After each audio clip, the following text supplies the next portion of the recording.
When a group of outlaws corners a farmer, they do not know that his pregnant wife is an expert shooter who will stop at nothing to protect her family. An old farmer named Jedediah was driving home from the market with his pickup truck loaded with fresh produce when he realized that he was being followed. He didn't pay it much attention at first, assuming it was just another one of the crazy things that happened in this part of town. However, as the tailing vehicle continued to follow him for several minutes, his gut told him something was wrong, and he needed to do something about it. He turned into the dirt road leading to his farmhouse, but the car behind him didn't slow down. Instead, it sped up and blocked his way, forcing him to come to a stop. As Jedediah sat there wondering what to do, 3 men jumped out of the car and slowly approached his truck. The leader of the pack, a burly man with a handlebar mustache, walked up to Jedediah's window and leaned in. "Get out of your truck, mister," he said in a low voice. "We need to talk." Jedediah's heart began to race as he realized these were no ordinary men. Their eyes were hard and cold, like wolves sizing up their next meal. Jedediah did as he was told and stepped out of the truck with his hands raised in submission. The outlaws rummaged through his truck, tossing crates of vegetables to the ground and kicking at them in frustration. When they couldn't find anything of value, they turned back to Jedediah, and the farmer knew trouble was brewing. "Where's the money, old man?" one of the outlaws asked, his voice dripping with malice. "I want to see the cash." Jedediah shook his head, bewildered by their behavior. "I don't have any money. All I have is my farm and the produce I grow here."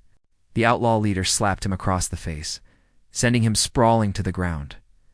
"Don't play dumb with us," he snarled. "We know you got something valuable on that farm, and we're going to find it." As the outlaws headed toward his house, Jedediah knew he had to get away and warn his wife. But when he turned to run, one of the outlaws grabbed him by the collar and pulled him back. "Going somewhere, Grandpa," he sneered. "We'd like to have a little chat with your wife as well." With that, the outlaws marched toward Jedediah's house, kicking open the door and striding inside. Jedediah watched in horror as they disappeared into the house, not knowing what they would do next. Inside the house, Jedediah's wife, Sarah, was sitting at the kitchen table writing a letter. She looked up as the screen door slammed open and saw the outlaws standing in the doorway, their faces grim and menacing. "Afternoon," one of the outlaws drawled, tipping his hat to her. "Mind if we come in, out of the weather?" Sarah eyed the intruders suspiciously, but invited them in anyway. She knew her husband would be back soon, and she wanted to be ready for whatever he had to tell her.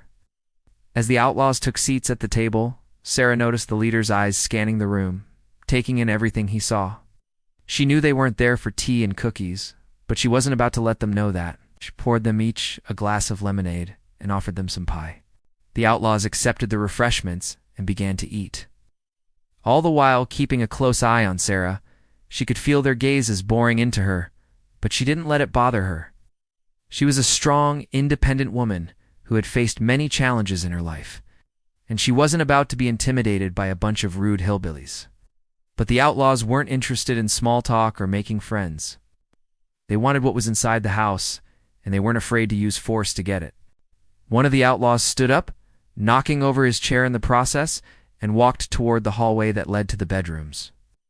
"Don't even think about it," Sarah said, standing up and blocking the man's path.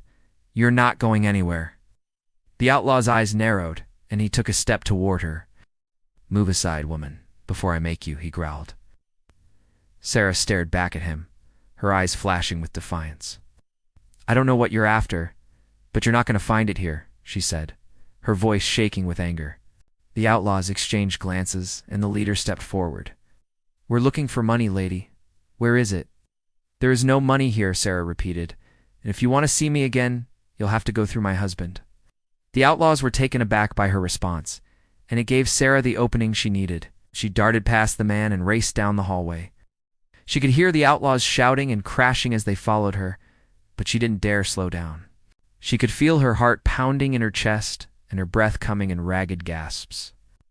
She burst through the bedroom door and locked it behind her. She leaned against the door, sliding down to the floor, her heart still racing. She knew the outlaws were outside the door, but she was safe for now. But she knew that they wouldn't give up easily, so she quickly got to work barricading the door. She moved furniture in front of it, piled boxes on top of that, and then used her bed as the final barrier. Sarah could hear the outlaws trying the door, their voices growing louder with each failed attempt. She knew they were getting desperate, but she wasn't going down without a fight. Suddenly, she heard the sound of gunfire, and the outlaws' voices changed from angry shouts to panicked screams. She peeked out the window and saw Jedediah standing in the yard, his shotgun raised in the air.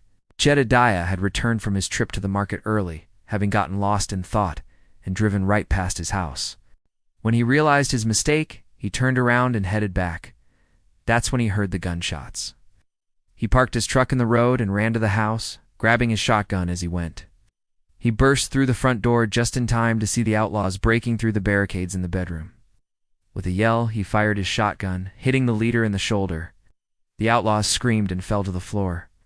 Jedediah rushed to Sarah's side, his heart pounding in his chest. He could see the fear and adrenaline in her eyes, but also the unwavering strength that had gotten them through tough times before. He pulled her close, whispering reassurances in her ear. "It's okay, Sarah. It's over now," he said, his voice shaking. Sarah nodded, burying her face in Jedediah's chest, trying to calm her breathing.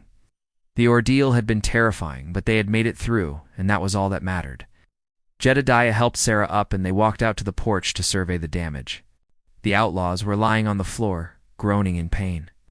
Jedediah knew they were alive, but he wasn't about to take any chances. He picked up his shotgun and approached the nearest outlaw. His eyes narrowed. "Get up and stay away from my property," he said, his voice shaking with anger. The outlaws scrambled to their feet and stumbled away from the house.